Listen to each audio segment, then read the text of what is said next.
A world-renowned scientist uncovers a 3,000-year-old ancient Egyptian secret buried in the sands of time.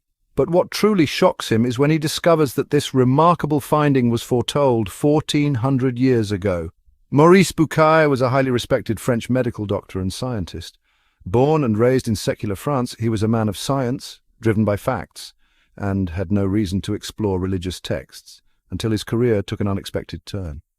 In the 1970s, Bucaille was invited to study the mummified remains of Ramses II, the pharaoh believed to have ruled during the time of Moses.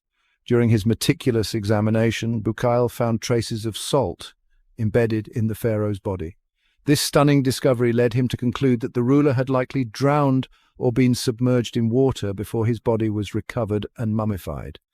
The findings aligned with the biblical narrative of Pharaoh drowning while pursuing the Israelites. But then, something even more extraordinary happened. While exploring further details of this case, Bucaille stumbled upon a verse from the Quran, Surah Yunus, verse 92, which states, "Today we will preserve your body so you can be a sign for those who come after you." And indeed, many among mankind are heedless of our signs. Unlike the Bible, which mentions Pharaoh's drowning but not his fate afterward, the Quran explicitly declares that Pharaoh's body would be preserved as a sign for future generations. What's remarkable is that Ramses II's body wasn't discovered until 1881, and modern forensic techniques like the ones Bucaille used had only recently revealed the details of his death. This discovery deeply moved Bucaille. How could a text written 1,400 years ago contain such precise knowledge that was unknown to humanity at the time? Compelled by this revelation, he embarked on a thorough study of the Quran. In his famous book, Bucaille concluded that the Quran's descriptions of historical events and natural phenomena were far too advanced to have been authored by a human being in the 7th century.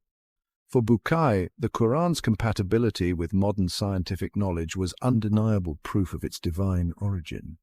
Driven by his discoveries, Bucaille challenged the notion that the Quran was simply a historical text.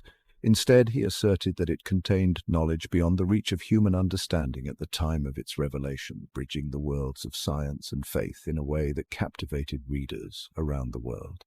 Maurice Bucaille's professional journey led him to an undeniable truth that bridged the gap between faith and science. While he never publicly declared his conversion to Islam, his profound admiration for the Quran's divine nature remains clear and continues to inspire millions.